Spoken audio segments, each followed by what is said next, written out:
Amados irmãos e irmãs, estamos chegando ao final do nosso livro de Atos, as nossas devocionais, e hoje vamos ao capítulo 28. Quero fazer a leitura do verso 16 até o verso 22.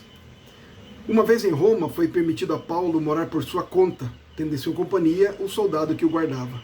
3 dias depois, ele convocou os principais dos judeus e, quando se reuniram, lhes disse: Varões e irmãos, nada havendo feito contra o povo ou contra os costumes paternos, contudo vim preso desde Jerusalém, entregue nas mãos dos romanos, os quais, havendo me interrogado, quiseram soltar-me sob a preliminar de não haver em mim nenhum crime passível de morte. Diante da oposição dos judeus, senti-me compelido a apelar para César, não tendo eu, porém, nada de que acusar minha nação. Foi por isto que vos chamei, para vos ver e falar, porque é pela esperança de Israel que estou preso com esta cadeia. Então eles lhe disseram: Nós não recebemos da Judéia nenhuma carta que te dissesse respeito. Também não veio qualquer dos irmãos que nos anunciasse ou dissesse de ti mal algum. Contudo, gostaríamos de ouvir o que pensas, porque na verdade é corrente a respeito desta seita, que por toda parte é ela impugnada.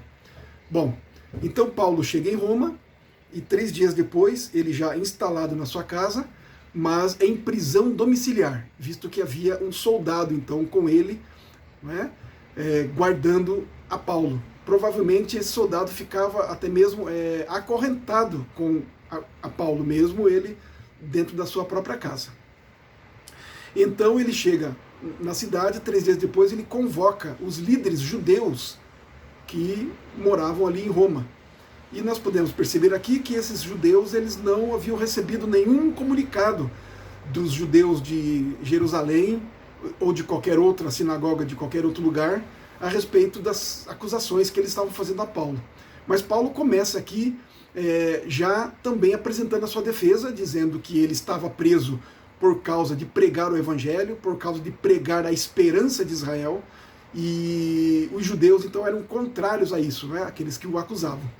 E ele disse, então, que não tinha nada contra o seu próprio povo, não é? E também o povo, os judeus, não tinham nada contra ele, na verdade, legal contra ele, acusação legal contra ele. Isso tudo foi provado diante dos tribunais romanos que ele já havia passado. Mas como ele havia apelado para César, então ele está em Roma para isso. Mas o principal motivo de Paulo estar em Roma não era nem essa questão de se defender perante César, mas era pregar o evangelho em Roma. Esse era o propósito principal dele. E o segundo ponto que nós podemos ver aqui nesse texto, que de fato é isso que eu quero destacar agora, é sobre a atitude do apóstolo Paulo com relação aos judeus. Não é mesmo? Não foi uma atitude de vingança.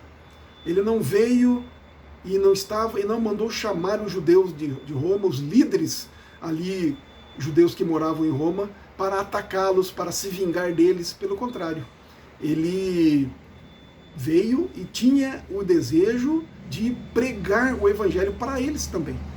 Tanto que foi a própria colocação dos judeus aqui no final, né, no versículo 22. Contudo, gostaríamos de ouvir o que pensas, porque na verdade é corrente a respeito desta seita, que por parte é ela impugnada. Ou seja, muita gente, eles já ouviram falar também dessa seita, ou seja, do cristianismo, na concepção dos judeus era uma seita. Então eles queriam ouvir a respeito disso, a respeito do caminho, a respeito do Messias, a respeito do Evangelho. E isso que Paulo vem falar para eles, não é?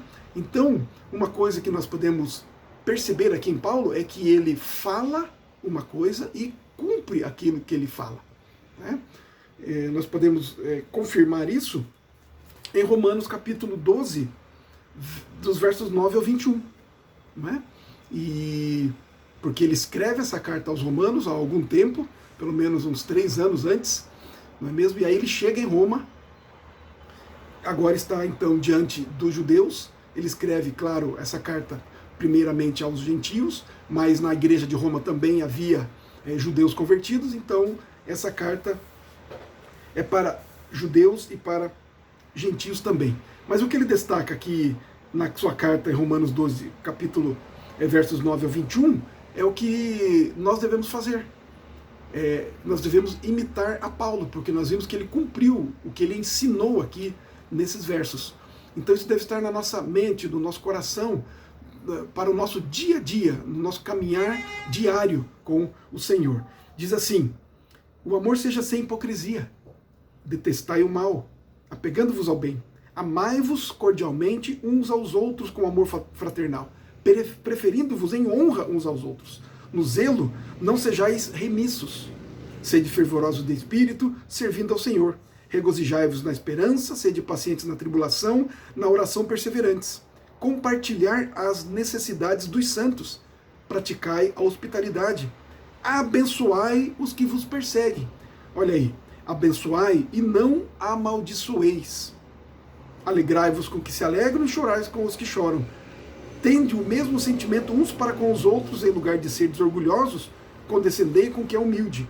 Não sejais sábios aos vossos próprios olhos. Não torneis a ninguém mal por mal. Esforçai-vos por fazer o bem perante todos os homens. Se possível, quando depender de vós, tende paz com todos os homens.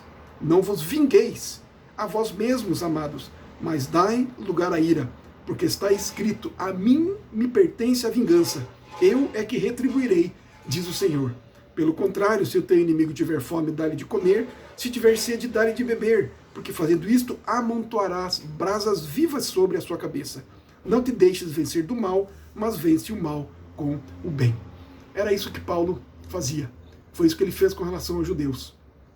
Eles queriam o seu mal, eles queriam a sua morte, e ele não se vingou. Ele estava pagando com o bem, com amor, o mal que eles estavam lhe fazendo. Ele queria apresentar a eles o Evangelho, a salvação, a vida eterna, a verdadeira vida em Cristo. É assim que devemos viver com relação aos nossos inimigos, àqueles que nos querem mal, àqueles que nos fazem mal.